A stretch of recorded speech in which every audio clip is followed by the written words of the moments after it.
before I lay me down, let's get this off my chest first. Excerpts of my life, I call it my next verse. I'm stressed, keep it in perspective, I'm an expert about this Northwest way of life, hey, it could end worse.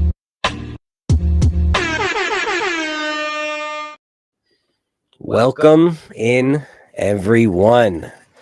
This is episode number 22 of UpLeft State of Mind, the podcast where it's okay to not be okay.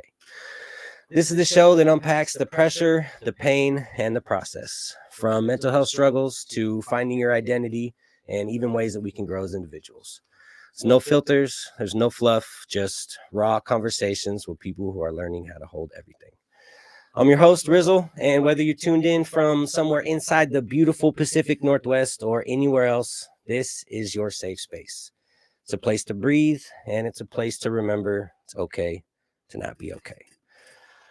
Today's episode is brought to you by Seamless Electrical Solutions. I just want to say before I get into the ad read that was the first time that I did my intro without reading it off the damn screen, and I freaking nailed it, dude. So I was reading it. I was reading it and it was perfect. I put myself on the spot for that one. And so, yeah. So anyways, today's episode is brought to you by Seamless Electrical Solutions. I'm reading this one. Whether it's wiring, repairs, or full electrical work, Seamless has you covered with quality done right. As a master electrician in Massachusetts, they're committed to keeping your home and business running strong. We're honored to partner with the company that values community and believes in supporting open conversations about mental health. Learn more at seamlesselectricalsolutions.com. Let's get into it. My guest today is, I don't know if he considers himself a rapper still. I mean, we're kind of rappers forever. Musician, producer, engineer. I don't know. You make beats, yeah? Have before? Yeah, maybe. Yeah. Okay. Engineer, I think engineer is the official jack title. of all trades. Just the all around good dude. He's been a friend of mine for I don't know how many years, but yeah, let's bring him on. Jeff Harper. Boom. We're gonna get to the round of applause real quick. Hey, thank you for being here, man. Of course. So, before we get into it, why don't you just tell everyone a little bit about yourself? Shit, how do you even start a conversation like that? Jeff Harper. I run My Team Studios. At one point in time, we had 8 artists that were under our label. We've since kind of backed down and just kind of become a recording studio at this point. I am a husband and a father of 2, and then I'm also a carpenter in the day. And that whole work-life enjoyment balance is always a struggle, So yeah, never enough sleep, dude. So I'm feeling that today. I woke up about 6 o'clock this morning just to kind of get up for a minute, and then I was gonna try to go back to sleep for a bit, and here I am after going to bed at like 1 last night. So I feel that. I actually didn't text you this morning because I was like, hey, he's probably still asleep. Try not to fuck with you on I wish I was early morning. Yeah. So what's that like trying to balance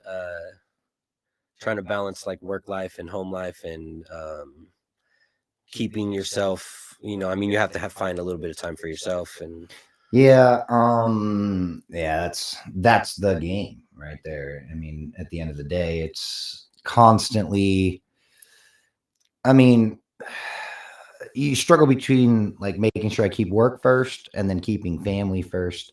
I got to keep work at least at a high enough priority that I don't lose my job, but then I always feel like I'm neglecting family because I feel like I live my life at work, and then the music in the studio that's my passion. That's what I enjoy doing.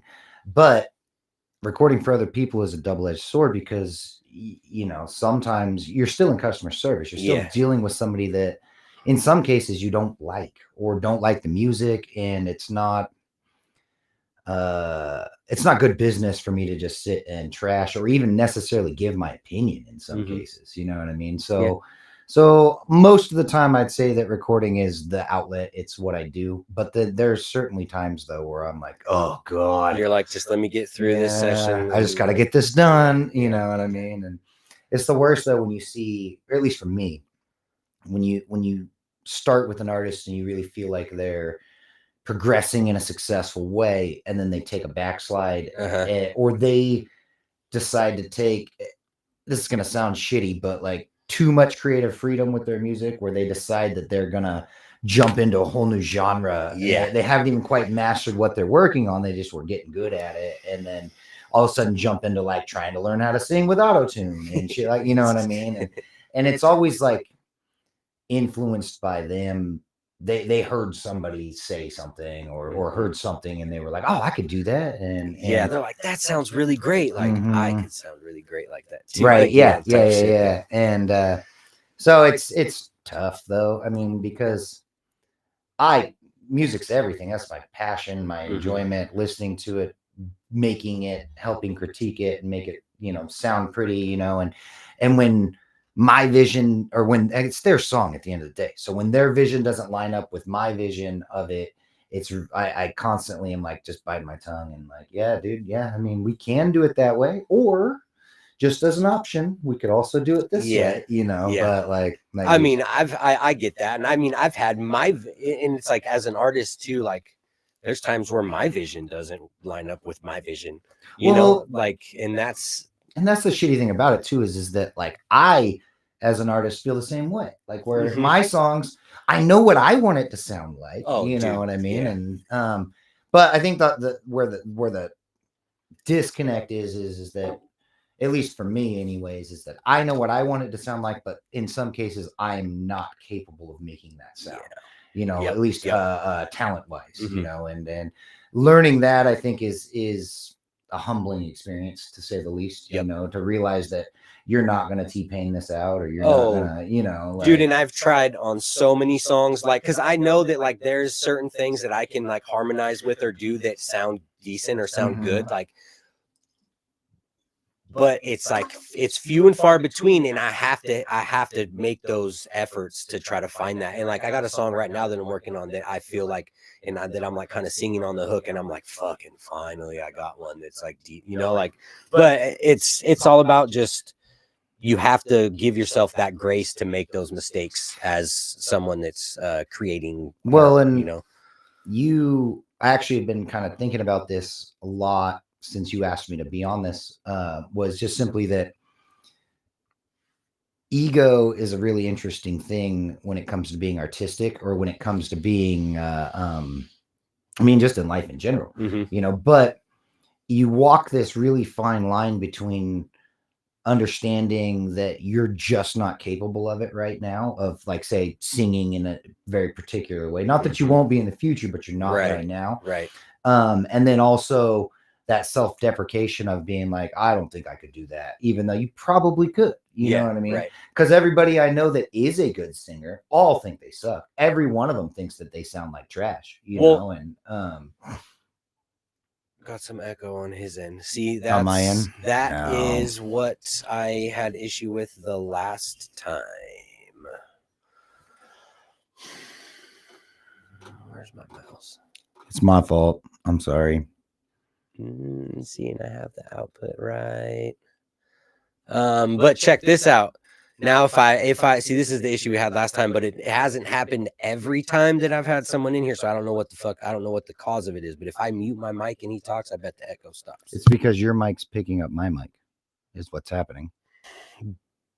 But they're both going through the same input, and that's what's confusing. Oh, yeah. Because it should not have a delay, since they're both going through voice meter. Well, yeah, but you can see what's happening. So look at me talking right now, and then you can see yours is bouncing slightly. That's the echo sound. Slightly before it. Yeah, that's the echo right there. It's because it's still channeling it as two inputs through voice meter. So yeah, it's weird because it didn't happen. It hasn't happened every time. Here, we could do this. This might help. Let's see. Interesting. People helping people. Thank you for being here. Appreciate it. The sound. Wait, what did you say? Try the echo suppression and the sound settings on reshare. I'm pretty sure I have that on already. But it's worth a look. Audio, yeah, it's definitely noise suppression. Advanced settings. That looks correct. Yeah. Yep. Voicemeter is an interesting program because it runs you're running two inputs. Oh, it's because he but- says it's because you had Shure non-condenser mics. That is probably it because I was using the stage mics. Oh yeah, that would make sense. Yeah. So Ultimately, we have to be further away from each other. or our yeah, mics I do. wonder if we could like on the fly switch I wonder if I could switch one of my inputs and hook up a stage mic and hold it.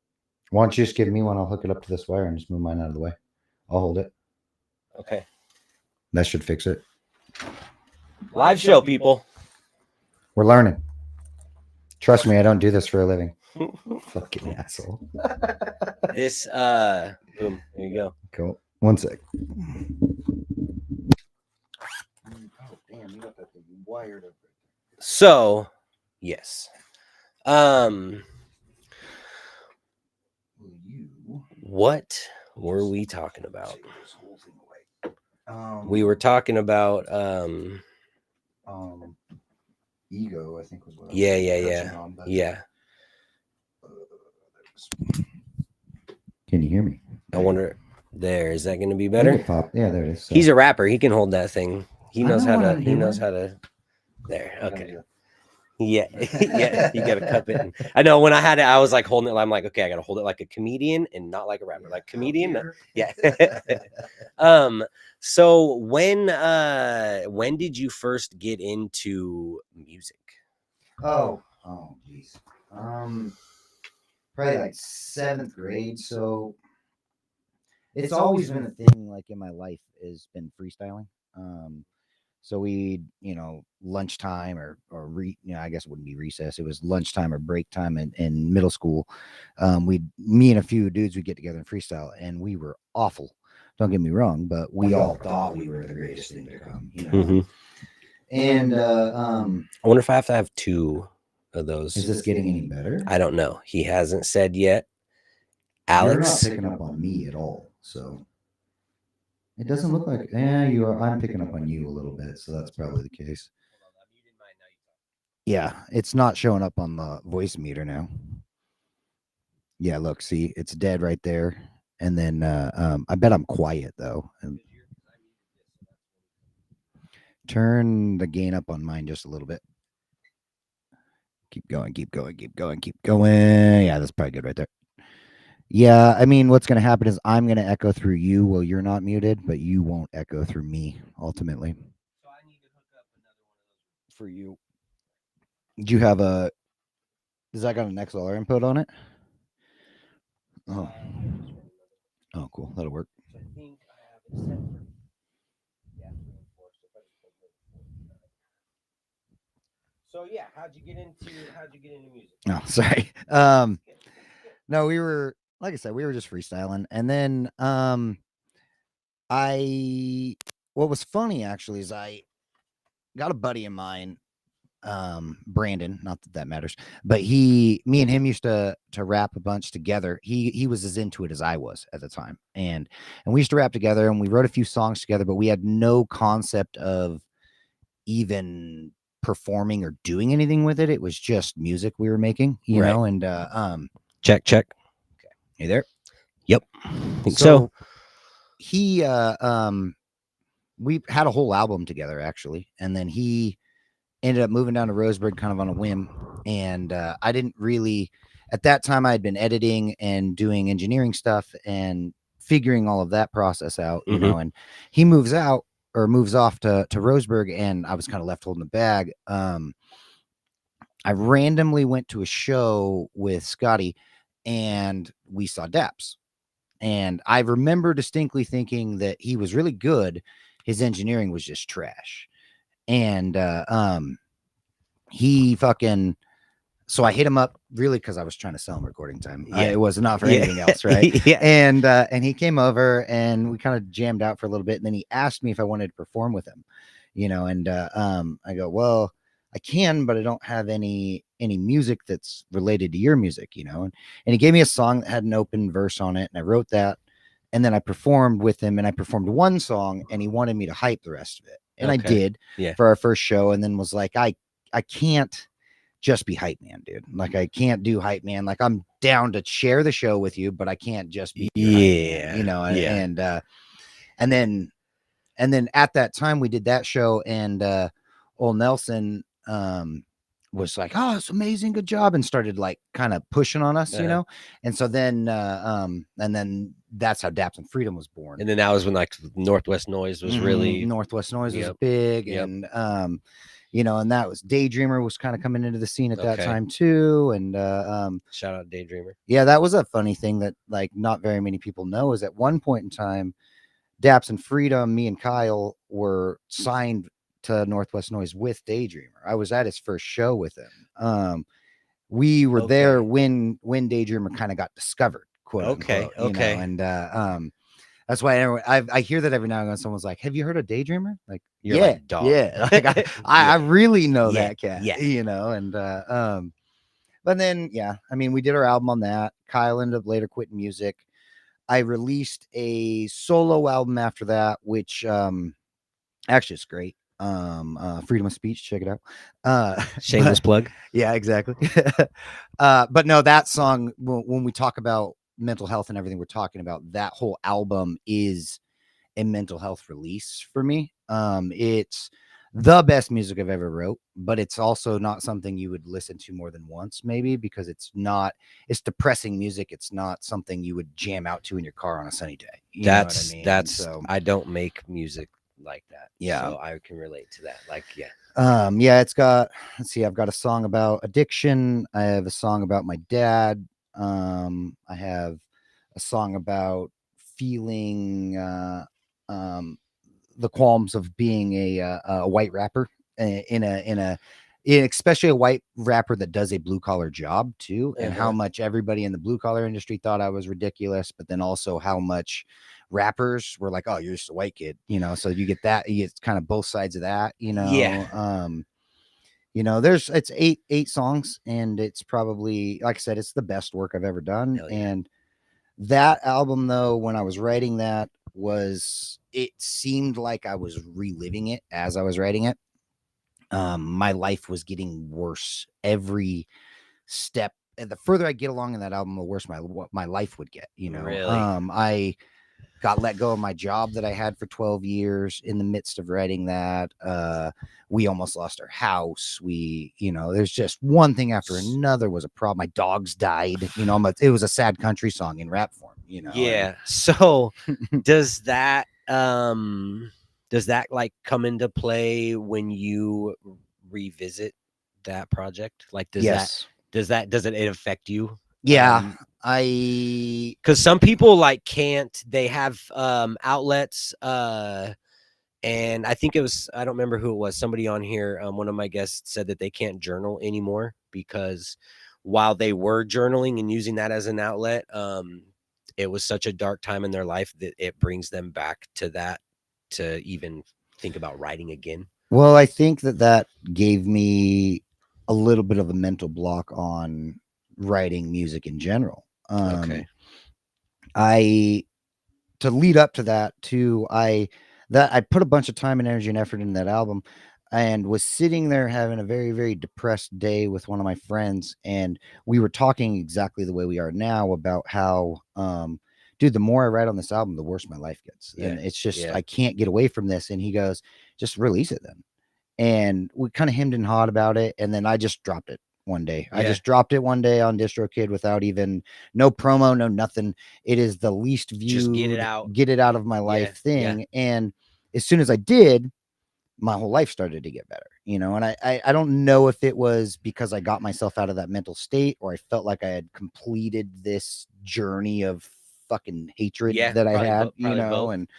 And but yeah, now anytime I listen to it now, I do a little bit in reminiscing aspect because I think that the bars in it are perfect, but a lot of times when I'm actually listening to it, like I'm listening to music, it's because I'm feeling down, or I'm depressed, or I'm in some type of mood, you know what I mean? So yeah, I don't know. I like it, but I can't, it's like I said, it's not music that you can listen to repeatedly, right? You know what I mean? That's what I've always said about mine too. A lot of my music is it's gonna mean a lot to like a few people, to the right person too. right? Yeah. Yep. Or it's gonna like be okay, like yeah, that was all right to like a bunch of people, but it's not.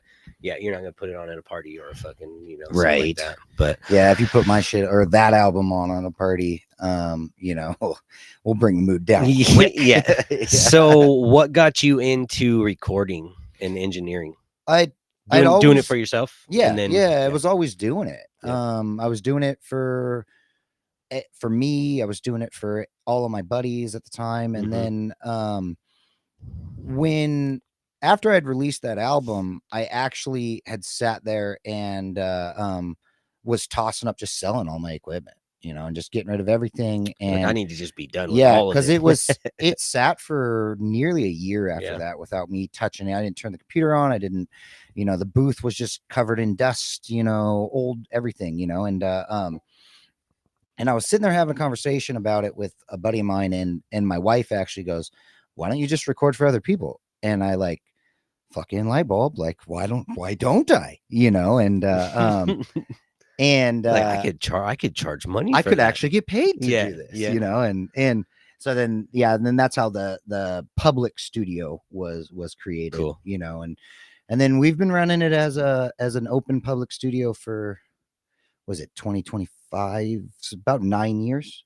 Because the last album, I guess it'd be 8 years. So the last album came out in 2017. So okay. And then we were still recording for people before that, or I was, but it wasn't open to the public. Like it would like you could come kick it, but like, I wasn't like just trying to sell time to anybody. You know what I mean? So what made you like build the team, my team, like the roster? Well, that's the fucking, you stole the word out of my mouth. Yeah, when I came back into music, like 2018, 19, I think. Yeah, dude, there was like Born Broke, Ground Up, my team, Theories had what, Black Mask, I think. I think that was really there was the that's like the core ones, and the then cats out of Newport, Max and Epiphany, and Alum. Yeah, what was that? I don't remember what they called themselves, but they were kind of doing their own little thing over there. Yes, damn it, and that's I feel like a dick for not fucking. Well, they haven't been around for a long time. Yeah. I remember Epiphany, I remember Alum, and then Frankie. And Frankie. Yeah, Prime Time. Yes, sir. But what the name of their group was is escaping me, because they picked up another cat too. I didn't ever actually meet him, but he was all right. He's out of Newport or Lincoln City, that side of the world, Yeah, but what made you get into? What made you want to like? What, or how did that process happen? That was kind of my own doing. I just wanted to. I didn't want to be a rapper, but I also didn't want to be out of the music scene, if that makes sense. And I was trying to figure out a way to stay relevant in our music scene and still be able to give some insight, because you got to figure too, at that point in time, I have 10 years of, well, I guess 7 or 8 years of music experience. Yeah. 5 years of shows. We've done an out-of-state tour. We've put out multiple albums. I've done a lot of ad work for people as far as promotion ads go and stuff of that nature. So I felt like at that time I had information to give. Okay. And I remember coming up and everyone was a gatekeeper. I remember I paid somebody $250 an hour just to learn how to track out a song.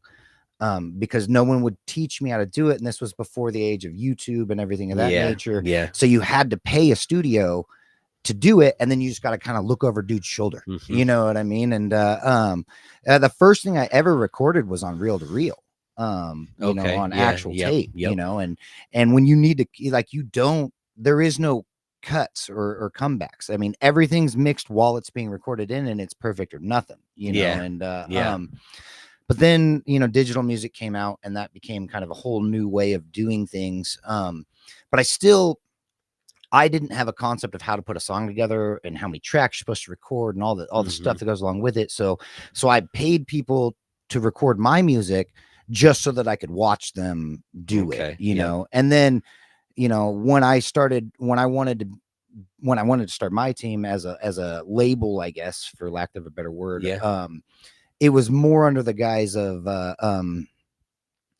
I will give you any information you want. You just have to ask, you know, and I can prove to you that I'm good at this. Look at my artists, you know, right. And, you want to be the guy that doesn't gatekeep exactly information. Yeah, that's what I was people. really trying for, Yeah. you know, and you know, and man, we had a powerhouse roster there for a while too, you know, and they've all kind of moved on and doing their own things now. But I mean, I still think Takewiz is one of the greatest rappers to ever come out of Oregon. Oh, you bro, know? his talent is amazing. You know, Mickey's phenomenal.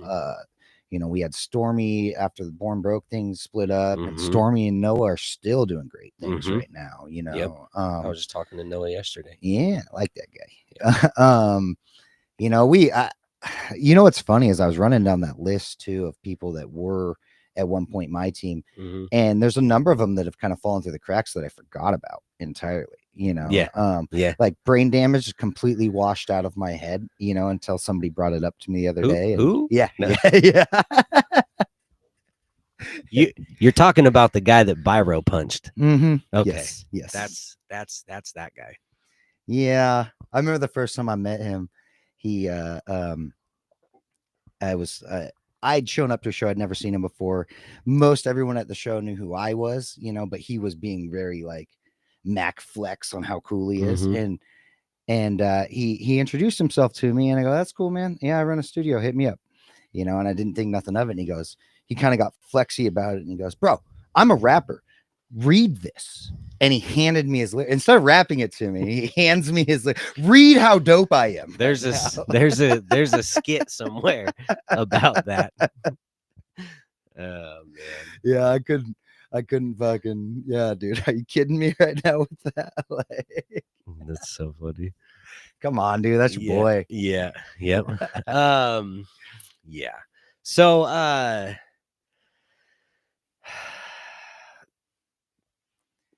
yeah, we can go into it right now. If you don't mind, I like to go into a rock bottom moment just to set the stage, so that we could talk about how you got out of it. And I mean, people have many rock bottom moments. We haven't even talked on here about like rock bottom being a continual process, you know, that because it's not just one moment, it's a continuation of things that lead to one moment. And so whatever you're comfortable with talking about, just to set the stage so that we can talk about how you got through it, basically, essentially. I think how do I stage that or explain that correctly? I think honestly, I had a rock bottom moment from when I was in college. So, dang, I'm 38. So, you know, nearly 20 years ago, up until 2017, when that album dropped, I had a hit bottom, slow climb out of it. So, born and raised, my dad's been an alcoholic for as long as I can remember. I remember him beating on my sisters and me hiding my little brother from that. Me and him have had countless physical altercations and things of that nature. And part of the reason it's funny we're in McMinnville of all places, part of the reason I don't come back to this town is because I was in college here and my dad was living down south.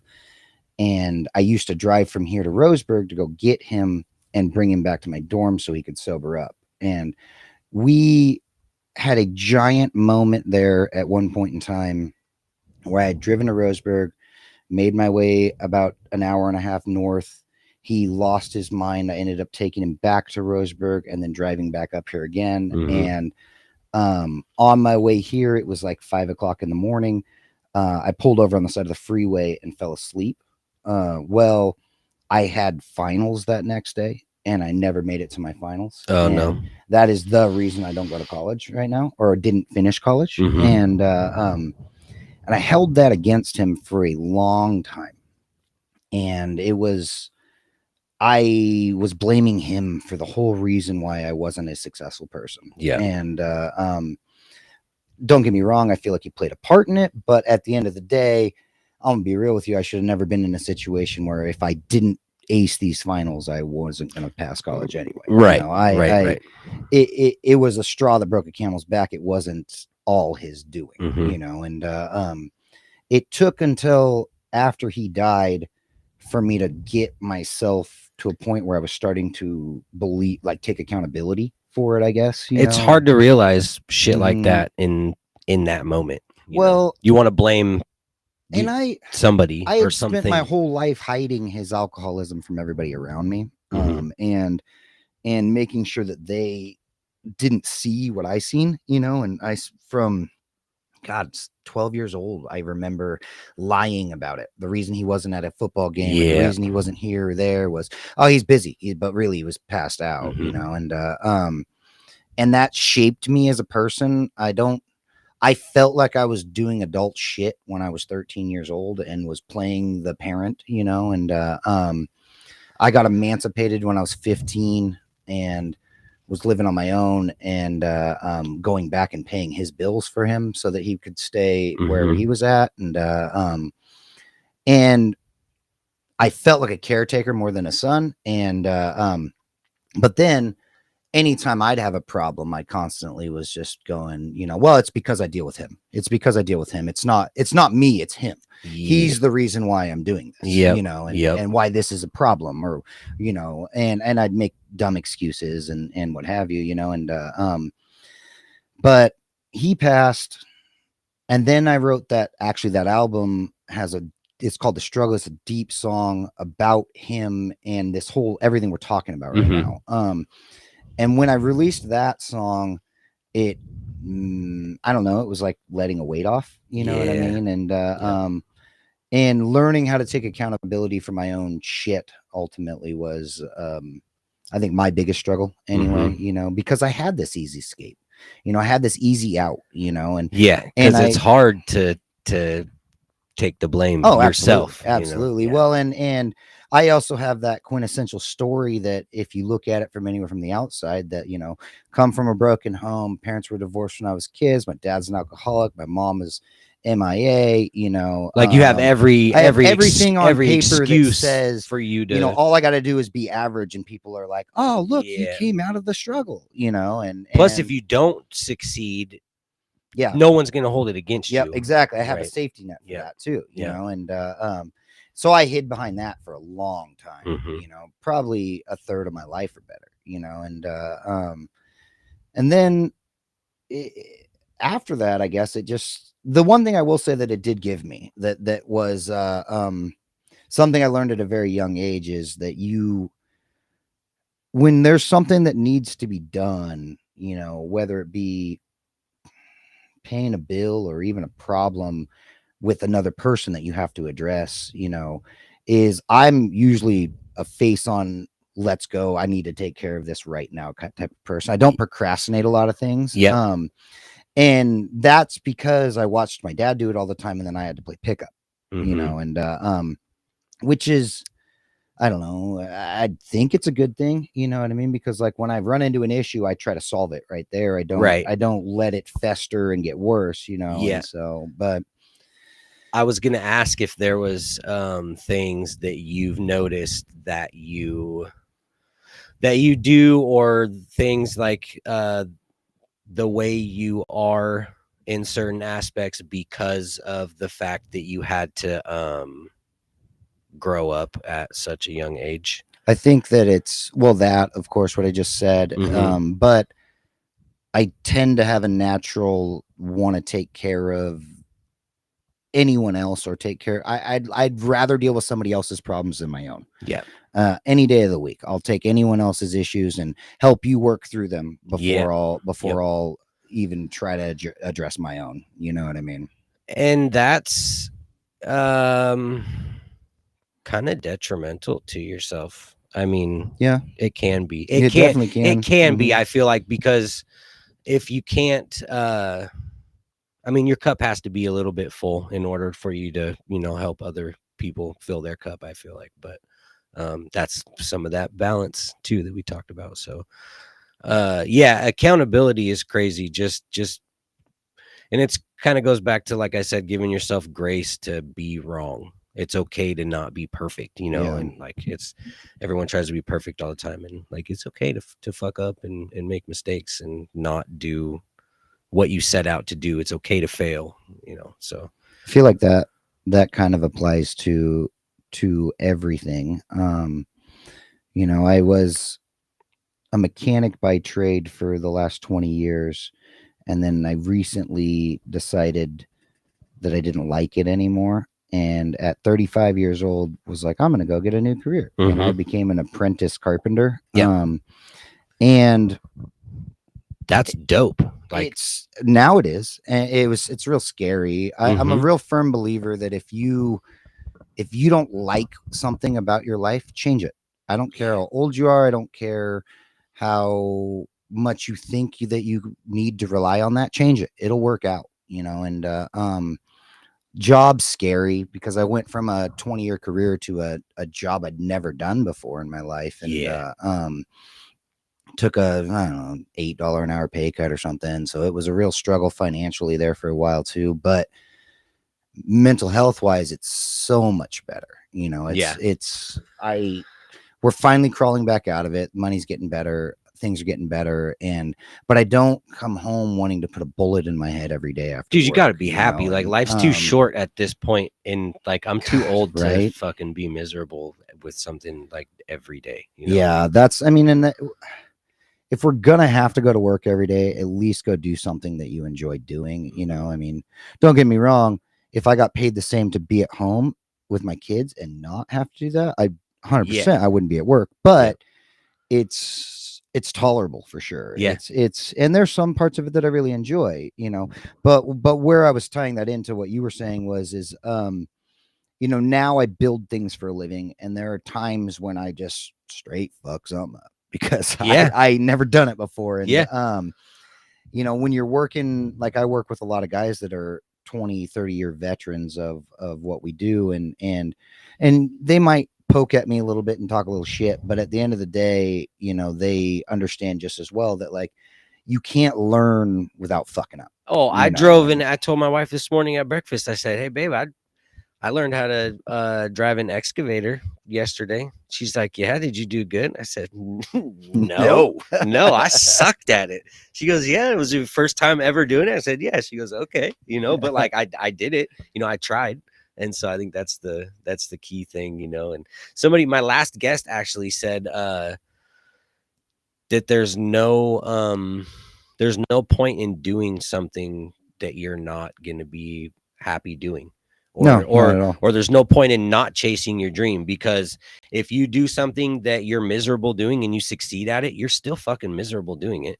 And if you chase your dream but you fail, at least you're failing doing something that you love to do, and eventually you're probably going to figure it out, so like I don't know. I mean, we to go back to rap for a second too, is I struggle with that argument with people that claim that music or rap or any genre of music in general is their dream, but then they can't put $50 towards it or $100 towards it, and what uber frustrates me about it is that like these are the same kids that always have a half gallon, they always have a bag of weed, but they never have money to pay for ad space or whatever and they need to add, that's not chasing their dream. Is it a dream? Like, because here's the thing, man, is that anything I really wanted, it doesn't matter what it costs, I figured it out.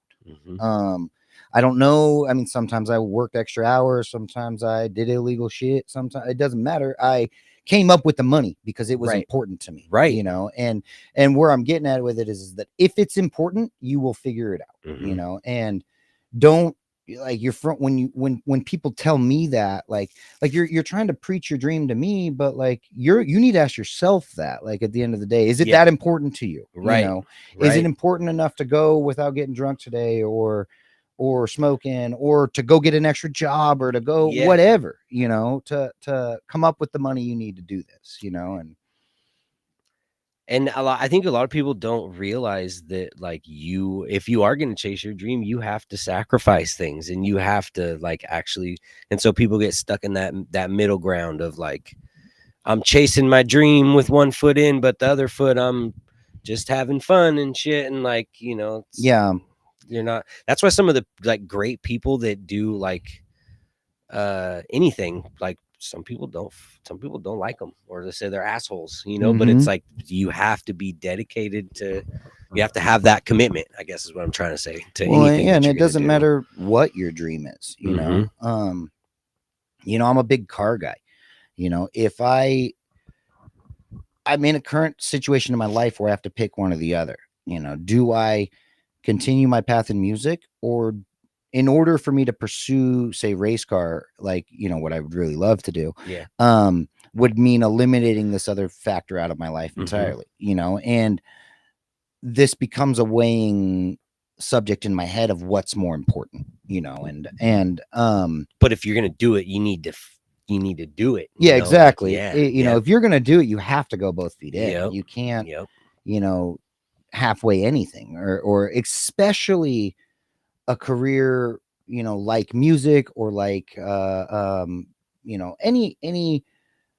athlete, any musician, any, famous race car driver, any of that nature. They are one in a million of people that have tried to do this, and you really think that you're going to be one of those one in the million with one foot in? Yeah. You know what I mean? Yep.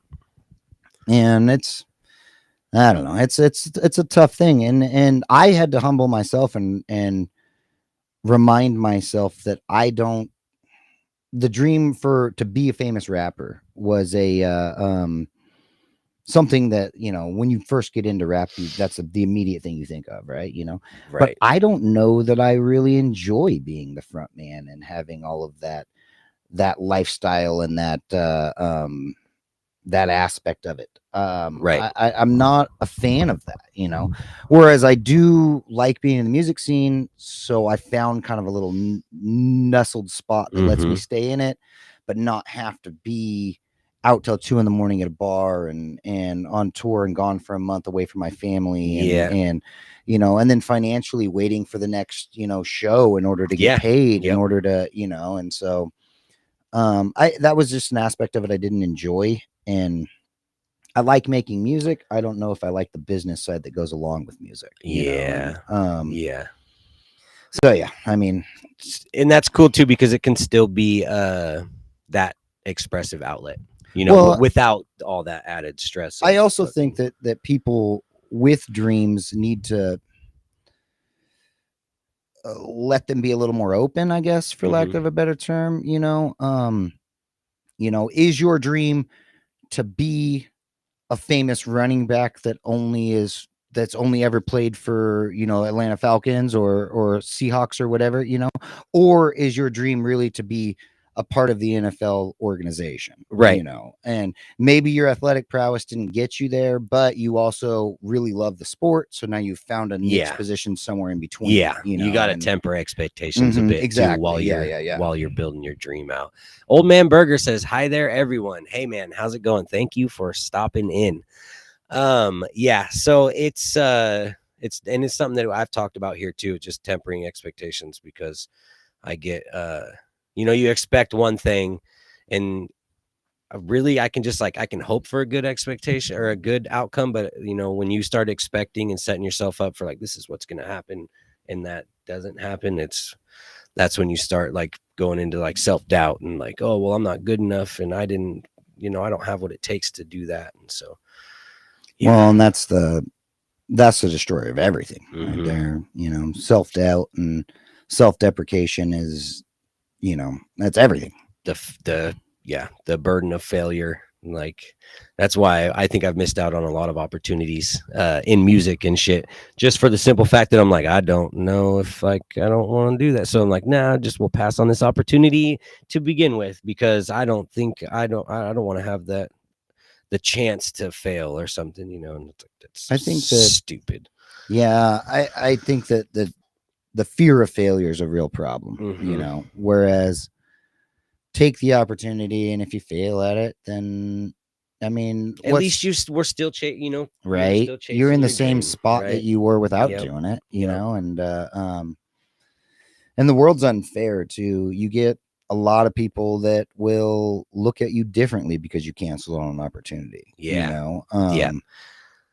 You know, And it's so it's like that's like you're like, okay, well, people are gonna look at me a certain way if I fail. Well, bro, they're gonna look at you a certain way if you don't show up too. So Mhm. which one would you rather? Like you put yourself right. out there already to begin, like you committed yourself to being there. Like you need to figure it out. Well, and there's been a number of people I've recorded for too that I may not think that they're the greatest talent in the world, you know, but they're great people, and I'd Right. have them back any day of the week, you Yep. know. And I also have to remind myself too, in my own aspect, that my opinion's not the only thing that matters. And especially the older I get, and when we talk about music, like Mhm. I have a specific taste of music that I like, you know, and I'd like to say I'm more open-minded than most, but there's a lot of shit I don't like Yeah. that is super popular, Yeah. you know. And so just because I don't like it, that's not the end all be all, you know. Right. And you know, I've also had to kind of remind myself not to express that to people too, because I sometimes the wrong words from the wrong or from the right person can destroy somebody. Oh You yeah. know? Yeah. Yep. I had a conversation with my with ironically a secretary at my high school. Now we had talked about this, and her son is a kid I went to school with, you know, and I had said something to him joking at one point in time that I don't even remember saying. In all honesty, I was Yeah. being a dickhead high school kid. Don't Yeah. get me wrong, Right. but she told me about it and said that it basically changed his life. That he kind of became more introverted and depressed about it. He quit playing football because of it, because he looked up to me, and I was talking shit to him. Just something that you would never even think about No. affecting someone. No, and Yeah. I didn't mean it in such a way that I was No. just trying to put him down. I was talking shit and just being, you know, joking, Right. but it does show the power of words. Oh, You know yeah. what I mean? Oh yeah. And just because to me my opinion doesn't matter, it might matter a lot to somebody else. So Yeah. it's really important what you say to people and how you treat other people, you know. And Bro, that's man, that hits. I just recently had a run in with someone on Facebook because of that exact thing. With and it's like not necessarily the message that he was preaching, but the way he was going about it that I yeah. didn't like. And it finally was like, this is the last straw. I'm gonna tell you that I don't like how you're, you know. And I should have just not, but yeah. So eventually, like the way that you say things may rub someone the wrong way, you know, for Well, sure. and I mean, I think that negativity in general impacts somebody a lot more than positivity does. You know? Yeah. Think about going to work, right? Go to work, you had one dickhead client that day. That's the person you're talking about when you get home. Oh yeah. Even if you had 10 clients and the other 9 were great, your brain is on the one person Yeah. that was shitty. Yeah, You like know, one of them and tipped you out, you know, you did good. It was a good day, everything, but that one fucking guy, like, and the person you come home bitching about is that one negative guy, you know. And if it happens at the beginning of the day, it could potentially affect the next 9 clients. it'll throughout set rest the of the tone, day. yeah, No, for exactly. the You whole know, day. and that guy probably was just in his own head, and you know, give him the benefit of the doubt. He wasn't intending to ruin you. He just was on his own shit that day. I have You to. know, and I try to tell myself that a lot. Like, dude, like you're your own main character in your story, but you know what? So is that person, and they're going through their own shit too. And like, so what? Like, I think that sometimes when like even at the store, or like you go into the convenience store, you buy something, and the dude's kind of just like, hey, you know, have a good day, blah. And you're like, oh, that guy's kind of a dick. But you're like, no, maybe he's not. Maybe he's not. Maybe he just got a text from his wife that, you know, she was like he fucking left the toilet seat. I don't know, but yeah, you know, or he's going through his his own boss thing, brought you him in know. the So, back and jumped his ass over dude, something stupid, yeah, you know, and then yeah. expected him to come back out here and have a fucking smile on his face. Yeah, You know? yep. So yeah, you just like, and that's, I mean, you got to give other people grace too. I feel like sometimes. Yeah, I think that's something that we all need to work on. That Mhm. we get into this, our life is the only thing that matters, Mhm. and and there are times too that, like, I do it with my kids sometimes, where I come home and I've got a completely full cup, Yep. and I have to put it away because I can't rub off on my children that I just had the shittiest day ever, and Mhm. this guy did this and this guy, what I mean, Yeah. and it's the same deal. I mean, I had a shitty run-in with a coworker, and it set the tone for my whole fucking day, and then I come home and I bring that shit home, and if I'm not careful, then that's all my kids see is me pissed off all Yep. the time, and Yep. they don't need that. I want them to remember me fondly, And we don't think about that either. Like, even if something's just bothering me, my kid comes up and says, like, tells me a story or shares something with me real quick, or like tells me how he feels about something. Like, he's telling me that because he cares about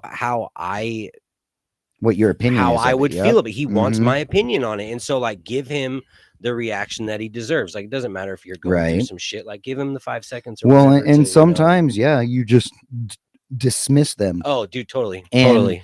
and don't even take a second thought to it, and Yep. it's because you're caught up in your own bullshit, Yep. and but we live in a world where we all have to interact with each other, Mhm. and that includes coworkers and people at the convenience store, and Yeah.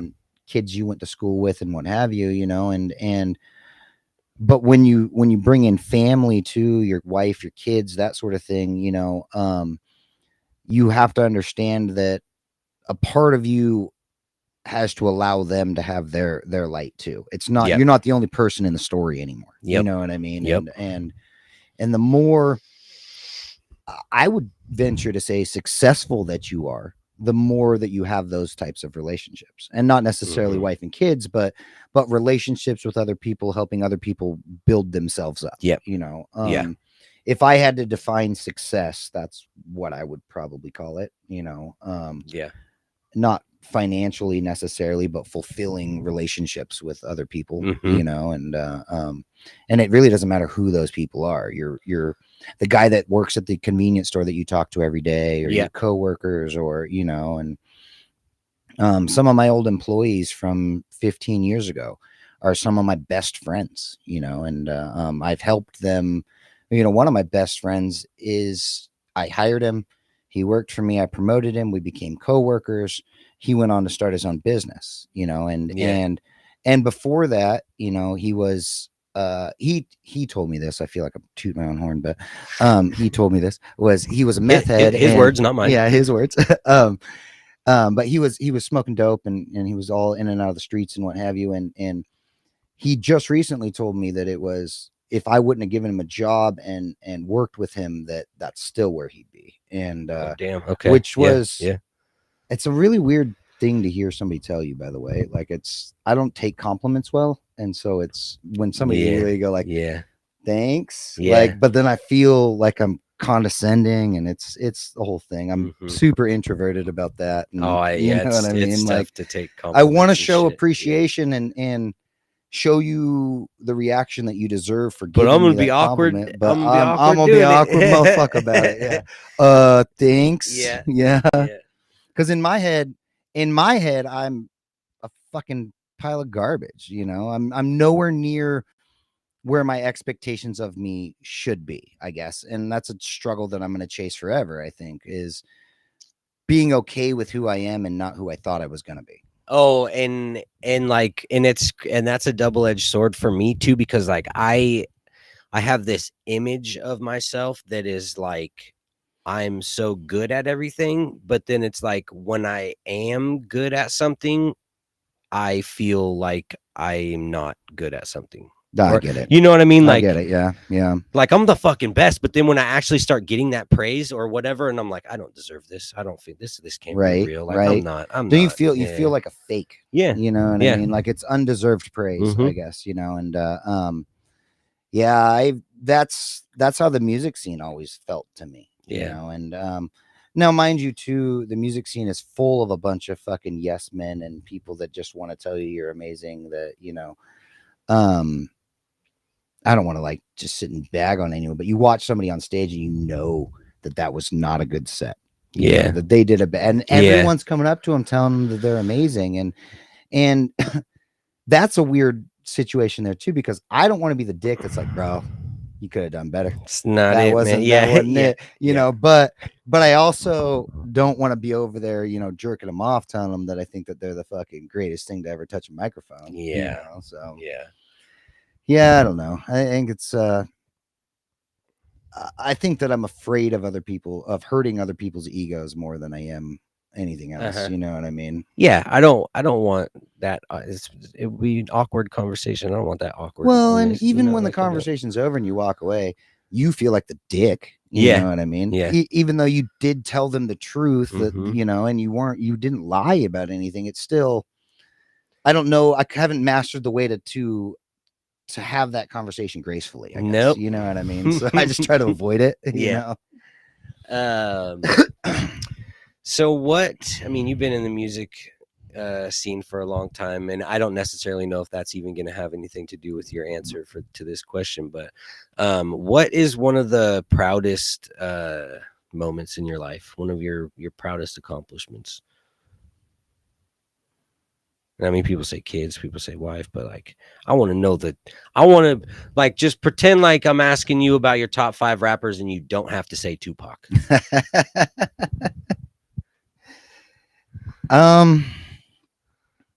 Shit, I don't know. That's interesting.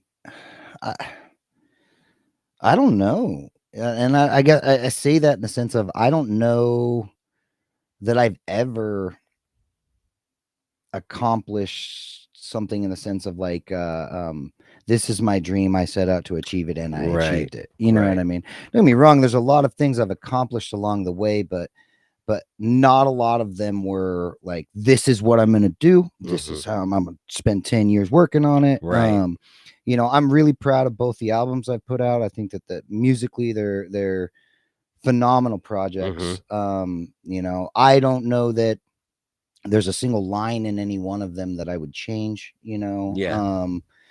I'm currently incredibly proud of the man that my son is becoming. We put him into therapy about a year ago. He was very much hated going to school. He'd come home bitching and complaining about it every day. He was getting made fun of a lot, was having a real hard time. He's also a COVID kid, so his first 2 years were done on laptop at home. He wasn't even in a school, you know, and you could tell he really had anger issues, and he didn't know how to express himself correctly. So we've had him in therapy for about a year, and with all the stigma that is therapy, I grew up as the kid that was, you know, shut up and bite your lip and deal with it, you know, and therapy was considered something that, you know, that was for the weak, you know, and I don't think that at all now. I think that it's done great things for my son, and all it really is a third party that has no stake in the game for him to talk to. And that's that. And they ask open-ended questions that make him think, you know, and it's like they can't tell you what's wrong with you, but they can guide you along the way so that you can find that out. While they're there. Well, and me and him and him and his mom have had conversations where I've heard him talk, and you know, a year ago, he sounded like a 10-year-old kid. You know, he's 11 now. He, in some cases, sounds like an adult talking to you. He uses the right words. He, you know, Dad, when this happens, I feel like that hurts me in such a way. And he's very good at expressing his emotions without him freaking out about it like he used to. You know? And it's just tough. Like kids they're exposed to so many different stimulations and things like nowadays, and everything's bam, bam, bam, and so fast, and social media and fuck everything. And it's just like, the one thing too that I learned that I never knew was going to be an issue was worrying about somebody else's parenting of their kid. You know, because my son's gonna have friends naturally, but the way that kid's parents parent is, ugh, like it angers me, and then I worry about how it's gonna rub off on my son, and and it's really hard to let go of the reins and hope that he's just going to make the right decisions. Yep. And that's one of the scariest things about being a parent, I think, in general, aside from like just the fear of like you're making sure that your kid's going to be alive, tomorrow or something. But yeah, just giving them that. Like I have one of my daughters just moved to Salem. She's, just living her life with her boyfriend and just a grown ass adult. And I'm just like, please, like, I know you're doing the right things, but just please do the right things. Just keep doing them. Yeah. I mean, him, my son in particular, because my kids are 11 and my daughter will be 9 in a few months here. So they're still pretty young, but they're now getting to a point where they want to be more independent. And me and the wife butt heads on things like that a little bit, because when I grew up, it was jump on a 10-speed or jump on my 20-inch bike, and as long as I'm back before the street lights are on, it didn't matter. I'd go anywhere I wanted. I could do whatever I wanted. I was out riding around town doing whatever I wanted. Like I had a little perimeter. You can't go past this road or whatever. Like yeah. Stay in your, Yeah. And see, I didn't even have that. We were just could go, and cell phones didn't exist. It wasn't a thing, and now with all of the technology we have, I'm afraid to let my kid walk to the store that is 4 blocks away, by himself anyway, but like, and everyone says that it's a different world, it's a different time, things weren't as dangerous, and I just think that things are more. People didn't get caught as much back then. I think it still happened. I just think that it wasn't public. We didn't have social media. We didn't hear about it as much. I mean, I was kind of a crude thing, but I was just talking to someone about that. I go, when was the last time that there was a serial killer? And like 10, 20 years ago. And I go, oh, you mean when we were kids? Right. And like, don't get me wrong, there may be one out right now, but it hasn't been caught yet. Right. But like all of the documentaries, the Zodiac killer, the all these fucking Bundy and all that Dahmer happened between the 80s and like 2000, like when we were growing up. You know what I mean? But it was a safer time. I don't know about that. The news didn't attack things like it does now, and it wasn't so in your face the way that Facebook and Instagram and everything puts it in your face now, and I know my kid, I mean, my 12-year-old goes to middle school right down the road, and it's like a 10-minute walk, and I'm like, dude, it's like getting dark earlier now, and then and I'm like, bro, like it was just 3 weeks ago, it was still light out at 8 o'clock, and now it's like dark at like 6:30, and I'm like, what, you supposed to be home? No, it's not. He's not late yet. Okay, it's okay. Like he'll be okay. It's not late. It's just dark. Like, well, and I'm sitting here talking all this shit. Like, it's not that scary. It's not. But I'm still not letting my kid walk to the store, bro. like it's easy to talk shit about, but like like actually doing it when it comes to my kids is scary, dude. Because God, it just takes one time. And they could be, they're not on a milk carton anymore, but the face on a Facebook ad that's missing. You know what I mean? Because that's the new age milk carton now is some viral thing of missing person. I don't know. I don't know. Coming from my upbringing too, like I got no idea what being a good parent really is. I just feel like there's a knot in my stomach or in my chest that tells me if I'm doing something right or if I know that I shouldn't be talking to my kids this way or treating them this way, and I just try to make sure that I don't feel like that, and if that knot ever goes away, I feel like it's because I don't care enough about them, and that's the last thing, I care so much about, probably too much, well, and I felt that way too, like in real time, like you say something to your kid or something, and you like a couple minutes later you're like, I was a little bit of a dick, or you like tell them no, you know, to do. That's one thing that I really try to do is never tell my kid, not when he asks for something, but if he asks me to go play or go like do something, I really try to make a point to not fucking tell him no, because there's going to be a point in time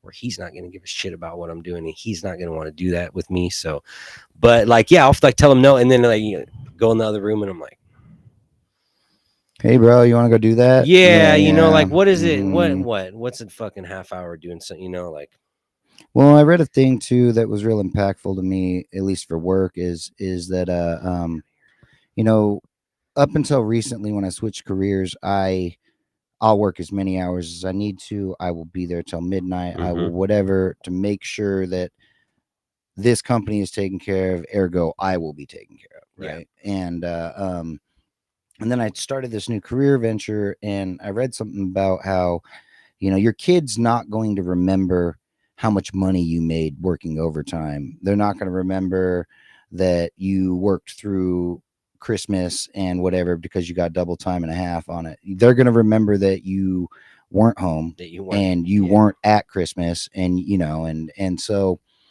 I've been trying really hard, although I need to keep working financially, you know, to not overdo it, right? You know, and to do, you know, I felt really weird standing up to my bosses in some cases and going, no, I can't work overtime this weekend because my son's got this going on, or my daughter's got this going on, or you know, to make time because, you know, they're if I don't do it, it's not going to happen. Yep. You know. Yep. Yeah. Yeah. It's important. It's important to make sure that your kids see that you care. You well, know, and to about, see you. I Yeah. mean, Yeah. you could care forever, but if you're gone all the time, you know, I mean, some of the, you know, long road truckers that are gone for, you know, weeks, months on end. Yeah. Great intentions. They have every intention of providing for their family, Mhm. but their kid doesn't see the paycheck. Their kid just sees not dad. Yeah. You know, Yep. or mom or whoever it may be. Yeah. You know, Like and my daddy worked 6 days a week in Vancouver, you know, for years while I was little, and I didn't ever see him. I saw him on Sunday. You know, hey Mhm. dad, and then, you know, see you next weekend. And so that's all, like, that's, I was a mama's boy, you know, and like that's all I have now about my dad. A good portion of it was just like, oh, my dad worked 6 days a week, you know, and I didn't see him much, you know, right. fucking 12 hours a day, Probably 6 days a week, probably you know? a great dad too. He Yeah. just Just you wasn't. just don't know him. Yep. You know, and Yep. my mom is very similar. That my mom was a nurse. You know, and we would go over to her house every other weekend, and when we were real young, she used to shower us with, you know, we're going to go to Thrillville, or we're going to go to the Enchanted Forest, or we're going to go swimming, or there was always an event happening when we were real young. Yeah. But then when we became like, you know, 12, 13 years old, then she kind of lost interest, I think, or the nostalgia of the whole thing, I guess, wore off. And then we were just over there, and then didn't feel like, you know, maybe we'd come over there, but then she'd still go to work that weekend. So then we were just at You're her just like house, sitting there, at, like, you know, not doing anything, you Yeah. know, and then that relationship never really grew at all, you know.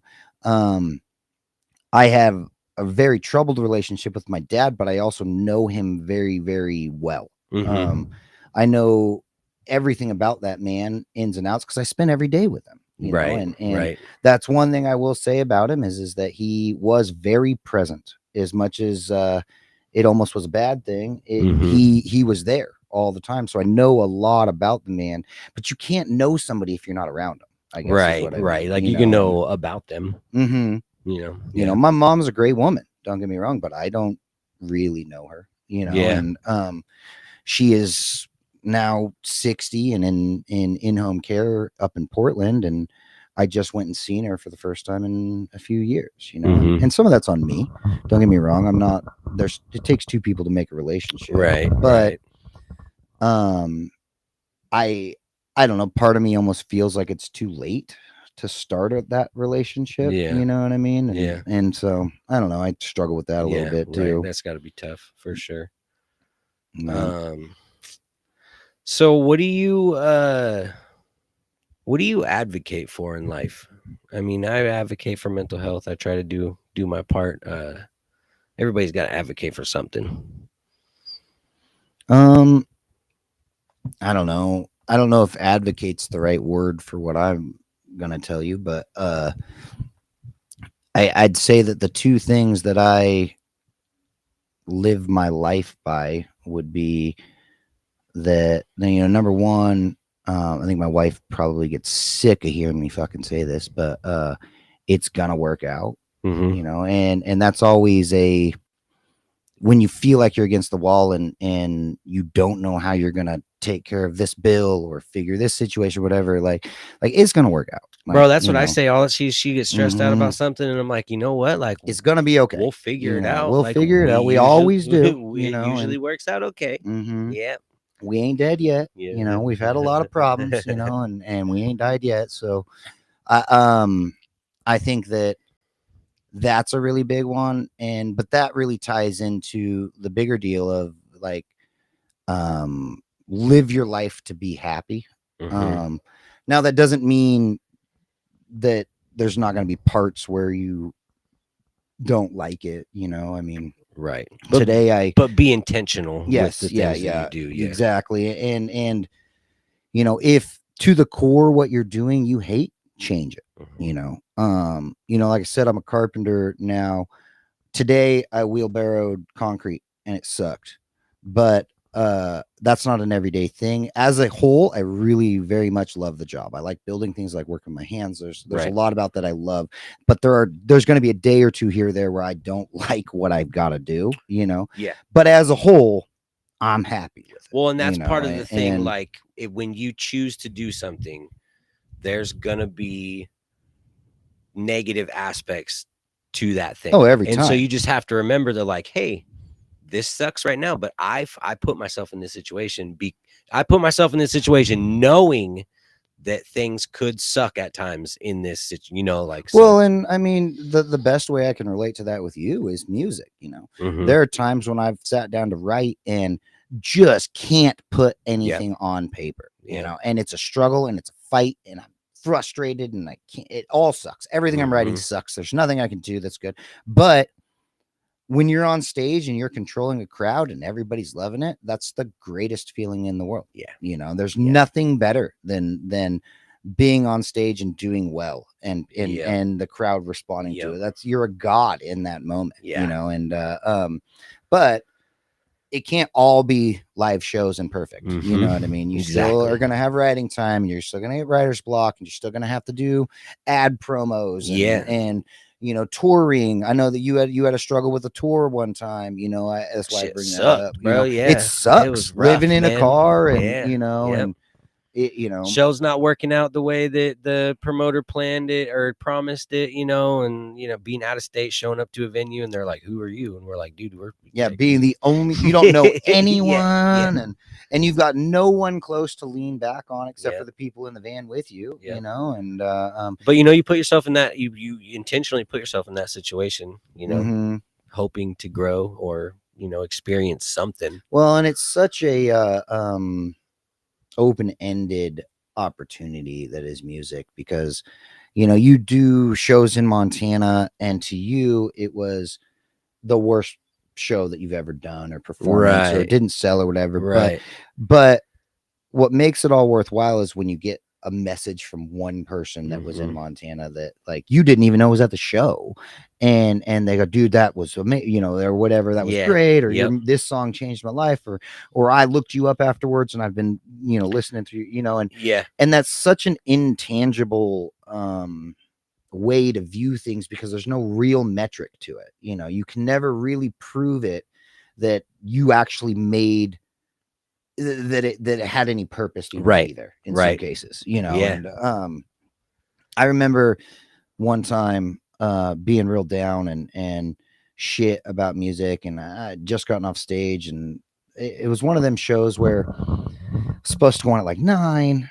and then 9 got pushed to 10, and then 10 got pushed to midnight, and then it's like 1 o'clock in the morning by the time that I'm nervous, so I've been drinking, and then I get on stage and I'm sloppy and I'm a little too drunk and I'm slurring my words a little bit, and there's 6 people in the crowd. I was gonna say they're waiting for the crowd to show up that never did, and so exactly. There's no one there, and I remember thinking at that time that was like I was gonna hang up the mic. I was done, and this is so ridiculous. Why do I even do this? I was here for 6 hours. I lost waste of my time. lost $100 Yeah. on getting drunk and being stupid and what have you. And on the next morning, I woke up still feeling that way. And on my drive to work the next day, somebody pulled up next to me that I'd never seen in my life, listening to my album, and I had to double take it, and I still to this day don't know who it actually was. Yeah. But I know the song. I know that it was my song because I wrote that fucking song, and it's one of those things that it was, a sign or something to say that, what you're doing it's not as hopeless as it feels right now, I guess, what I mean? And there's always a little bit of light. Sometimes I think it takes we get so invested in our own situation that it's good to back up and take a look at it from the bigger picture of things. And I think we forget to do that a lot, and just as human beings. And some of that's just because you're passionate about what you do, and passionate enough that you're ready to criticize it down to the tiniest little fucking comma placement, or whatever your dream is, you know what I mean? Yeah, what to the final brush stroke or whatever. Yeah.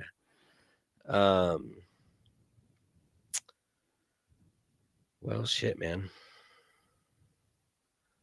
I mean, you got anything else you want to leave these people? I don't know. I don't know that I'm even the right person to even ask for advice from. We all got something good to share. I'd say, I don't know if it's anything new. It's that if you're unhappy with some aspect of your life, change it. It's really important. Don't just keep doing it because it's easy. Don't keep going to that job that you hate because it's easier than finding another job. Don't keep bashing your head against the wall in a relationship you shouldn't be in because it's easier than going through a breakup. Whatever that is, for you, if it makes you unhappy, change it, at the end of the day. And you're never too old to do that. Just because you're 40 and you've been doing a job for this your whole life doesn't mean that it's something you have to do for the rest of your life, and just know that it'll work out. If you're trying to be happy, it will work out. It always does. Fuck yeah. That's it. Mic drop, dude. See, that was, you're like, I don't know if I got anything, and that was amazing advice, bro. Yeah. So I think on that note, I will do my self check real quick. Everything has been super good, which is a big contrast coming from like a couple weeks ago when I was super down and shit, had a couple bad shows in a row and was just like feeling not great about it. And then I had a really great set and that was awesome. And then like feeling bad about one of my charity shows, and then like wasn't even gonna do another one, and then good shit started happening, Can I ask you something on that too? Sure. How has life been for you since you decided to get back into doing music, and then you jumped in like both feet into with throwing shows, and I mean, you were on my Cypher, and then you've just been kind of going nonstop since then. Like how has that been compared to previously, or like in general for you? Well, first off, I want to say that I blame you fully for getting back into music, because you're like, yeah, I mean, usually I just have people on the Cypher that are like active and stuff, but like you can be on it too. And then so like I had to like, so no, but it's funny because I the last year or two before I started getting back into music, I felt not super I'm usually mentally pretty fit, and I felt pretty weak mentally. Like if something like tough happened, I don't know how I would act, like shit. And so like I told my wife like a few months ago, like I got all this shit going on once I jump back into it, and like the shows I'm planning and the podcast and work and this and that and all the hats that I'm wearing. I want to push myself to, like, if 10 is me having a mental breakdown, I want to be at like a 9.5, just to see if I can still fucking do it, you know? Because I used to be super tough and super like resilient mentally, and like nothing can crack me under pressure in this, and like I wasn't like that for a while. But jumping back into it, and then just doing things with a purpose. I feel like I'm a lot more intentional now with things that I do, and doing things for the right reasons, and like the momentum has just been building, and like mentally, like I'm feeling it. I'm feeling really great, and not even just for me, but the best man in my wedding, your boy B, shout out Brandon Harris. He just got some good news about a contest that he was in Utah, and like a musician, like top 20 or whatever, and he made the top 20, and then he made the top 5, and like he was on the radio at a radio interview, and like all this success started happening, bro. And I started crying because of how happy I felt for him. And I don't necessarily know that if I was not in a good state with myself and the things that are going on, that I could have appreciated his success, which is crazy for me, because like I should be happy for my loved ones no matter what. Well, yeah, but that's easy to say. I mean, at the end of the day, everybody looks out for number one. And if you don't have the mental capacity, because to extend happiness to another person is, to a degree, if you're not mentally capable, it's taking it away from you. Right. If you're in the right mental state, then it's, you guys can enjoy it together. Yeah. You know, but if you're not, if you're in any sort of different headspace, you know, you're essentially taking your own happiness and giving it to somebody else. And in a lot of cases, filling your own brain with jealousy or like how come I'm not winning like that, or you don't even fucking deserve that. I hurt him, but whatever, like, man, like I was like, I watched his little interview video that he posted, and like the promo video from like the people at the radio station, and I like fucking teared up listening to the DJ talk to him. And then I sent him a voice message after and was just like, bro, I started tearing up. I'm gonna do it again, but I just want you to know how proud I am. You know, it's just like, bro, like I felt, I don't know. I've been feeling lately just so, like the other day, I was like, I'm like 40 years old. It's like, I was just like, oh, like pumping myself up for a second. Like, I don't know, man. I felt good lately. And do you think that taking those couple years off between music really helped you kind of hone back in your purpose and perspective in it? You know, I feel like every time I take time off and then come back, there's like, it's a new evolution of like me and, you know, what I'm doing and what I'm, Well, and I think that for the longest time, especially when we were younger, we just did music to do music without necessarily having a clear path or purpose as to what we were trying to achieve. I was just making songs. And I'm gonna make a song a day, bro. Do you know, shows, make songs, do shows, and hope that this is 95, where there's going to be some big fucking promoter in the crowd that'll see you and sign you. You know what I mean? You were putting it all out there and hoping that somebody else would give you an opportunity. And now it's just like, people are like, oh, you know, I love your stuff. Like, keep going, you'll make it. And I'm like, make what? I'm just enjoying myself. I'm enjoying my life. I'm doing something that I love, and that, like, I mean, it has an effect on other people, I feel like, to an extent, you know, and I'm just doing me, man. You know who P Chill is? Mr. P Chill? Yes. He's got a show tonight, ironically, in Corvallis. Okay. But his name popped up for that show for tonight. I hadn't seen it in a year or two. And he was one of the first people ever to help me realize that you can be successful in music without being signed to Interscope or touring, you know, nations. Or, you know, and that man, you know, very, very small artist in the big scheme of the things, is financially stable off of music. And no, he doesn't live in a mansion, you know, in Kansas City or in LA or some shit. He's doing what he loves. He's doing what he loves, you know, and he's doing it well enough that it can support him and his family, you know, and when you talk about making it, if I were to put a goal on music for that, that's what I would call making it, is, you know, or being happy with it. Right. You know what I mean? I think is the bigger deal than anything else. You know? I mean, some people just want fame. Some people want the fortune. Some people want, you know, I think just to be happy with it. And then if you can make a little scratch on the side off it, that's cool too. Totally. Like at this point, I mean, I'm 40, bro. I'm not trying to make money like I know, like, that's another thing that I've tried to say, be consistent with, is like, I know I have a lot of hats on, and I know that my top priority is my 9 to 5, because that pays the bills, and that, you know, and so like that's a balance too, to make sure that I'm not putting too much into everything else, that I can't put what is needed into my day job. Right. You know, but yeah, with music and stuff, it's just like, I'm at a point right now where I'm happy with like how it's going, and the message behind the music that I'm creating. I feel like I've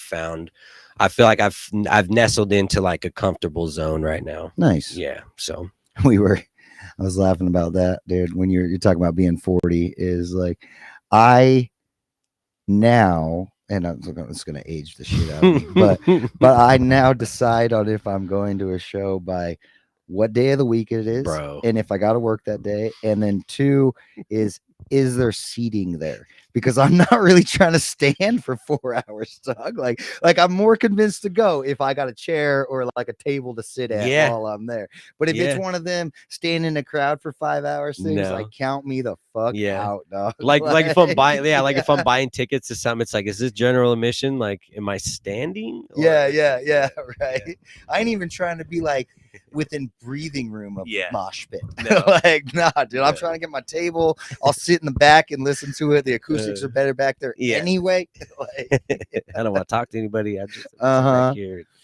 Yeah, that's the show starts at 9. I'm supposed to be in bed at I'm supposed to be in bed at 8:30. Yeah. Remember the good old days? It was doors at 7, show at midnight or whenever we decide to kick it off, you know. Yeah. And if they being real greedy, they'll put 19 promoter or artists on before anyone's there, just so they can take their bag. Yeah. I fell victim to that when I was young too, though. I paid to be on a show to perform for 3 people, you know. Well, yeah, and a lot of that is you're performing for the people that, like, you're performing for every other artist plus one, basically. Yeah, yeah, you know. Yeah. Well, but I mean, sometimes, I mean, if you do well in those scenarios, though, it will help you to move up to the better spots. You know what I mean? Oh yeah, I mean, even like, recently, like since I've been back in music, just in the last 6 months, I've got on multiple shows just from someone seeing another show that I was on. You know, it's an interesting thing too, and I always got to constantly remind myself when I'm working with younger artists, is that your name is a lot more established around these parts than it was 20 years ago. You know, then the My Team name has become a much more established name around these parts, so it comes with this instant understanding that we know what we're doing. You know what I mean? When half the time, fuck, I'm doing it all. I'm still you trying know, to figure it out. You know, but I have to remember and remind myself what it was like to be a new artist sometimes when I'm talking to new artists. You know, I record for this 17-year-old kid that is very much in this state of like, well, I'm just gonna put out the next big thing and I'm gonna make it, and it's just gonna take one big song and then that's it, bro. And then I'm gonna be, you know, rolling in a fucking Bugatti, and you know, and like, bro, I hope you do. You're like, kinda. I mean, I hope you do, but the reality of it is that music is looked at like a small business nowadays, and it's not. This isn't 99 when you could put out one hot single and make your bag and get the fuck on. You know, so saturated nowadays. Well, and you know, I was watching interviews on big promoter for Interscope, and they look at your social media numbers, your followers, your streaming numbers, your all your platforms, everything you've got going on, and it's because they're looking for a small business that they can invest into to make bigger. They're not trying to start a business, right? They're trying to make one that's already established better, you know, and I think that that's the big chief thing about, anything like that, comedy's the same way, Mhm. where if you don't have numbers in comedy, you're not looked at seriously, Yep. and it's not like it was like it used to be, where you could go and perform one time, and if the right person was in the crowd and seen you and liked it, that could change your whole life. It Yeah. just doesn't work that way No. anymore. No, not with technology the way that is. For No. sure. But on the flip to that, 40 is the new 20, and you're just getting started because of technology and streaming and all of that, I know I'm 40. I just started a podcast. Like I'm hoping that, see, now that's my thing. I'm hoping the podcast blows up and then I There can you quit go. my job, There you go. Yeah. Hopes and dreams, right? Yeah. Yeah. Shit. Well, yeah, I mean, I think that's my self check. Everything's been good. I've just been floating the last couple of days. Everything's great. I'm getting a lot of good people are being very interested in like my toy drives, the Rizzle's Give Back. I'm going to start a nonprofit called Rizzle's Give Back, where I'm just, doing community events and shit. So that's cool. Everything's good, man. No bad juju on this end right now. So I'm pretty happy about that. That's it, man. We'll probably just wrap up here. I'm gonna have to have you back on again, and we'll have another conversation sometime. I'll live that life with you, bro. This Cool. has been fun, man. I really enjoyed it. Cool. Stepping into some subject matter that isn't really talked about much, you know what I mean? And I think, even when I walked in here, I wasn't sure what we were going to talk about or what I had to say about it. But as soon as we started talking, it's easy to just, because I think it's something that everyone relates to, nobody talks about. Yeah, I mean, that's what I enjoy. Like, I hate small talk. I hate, like a lot of the time I'm an introvert and I'm just uncomfortable, but like this, I don't know. I found a comfort zone, and this is like, I'm asking people stuff that you don't get asked every day. And I think it's super important that people talk about this stuff. And so like, I'm happy. I actually was trying really hard to not look at the screen because I start to get distracted by everything. You know what I mean? No, I just look at the screen too. I rarely ever look at the camera. Yeah, I every time I'd look to like try to read a comment or something, I would start to lose my train of thought. I'd be like, okay, I just gotta it's so difficult. Have a conversation. So it's like that's me. I'm listening to what you're saying, registering what you're saying. I'm trying to figure out if there's a side tangent off of what you're saying that I need to go on, while still remembering the next topic that I want to talk about, so that if you stop talking abruptly, I'm not just like Right. And then also and it's just like sometimes and you got people commenting, dude, right? And so like sometimes the plane's flying and I'm like, how do I land it? Where did we take off from? Where are we go? But yeah, it's cool. I just jumped in head first. I said, you know what? I've always wanted to do a podcast. I think it's good. I think that you're natural at it, for one. I appreciate it. But I also think that it gets better, easier. The more you do it, the easier it becomes. I'd imagine we're at 22. One was probably a frazzled. And I was gonna comparison, I guess, and I was gonna say too, like when I started this off, probably for the first 12 episodes, I had 10 or 12 questions lined out. I would send it to the guest ahead of time just so that they knew what we were getting into, but mostly it was for me. And like all these like this note section underneath, this one's blank, but underneath my intro that I had up here, I had all the questions lined out, and I'm like, okay, now we're here. And like, just so, right. But like, I have it now. I have the structure, like my internal structure of how I kind of want the bones of the interview to go. And I'm just all the way down to having the intro memorized, dude. Right. And like, and so it's like, I can see the progression, and I finally found something, I think, besides music, that I started it and I'm not going to quit it once I established the fact that I did it. Yeah. You know what I mean? I want to do this. And they're like, okay, cool. I did that. Now I'm done. But like this, like, right. I don't know. I'm just going to, I feel like this is. Yeah. I've been tossing up. I don't know about wanted to, but been thinking about doing a podcast talking about music stuff, But, we talk about that off air. We don't necessarily have to go on a side tangent. Let's podcast. Yeah. But yeah, man, this has been a lot of fun. I appreciate it. So. Hell yeah. Well, thank you for being here.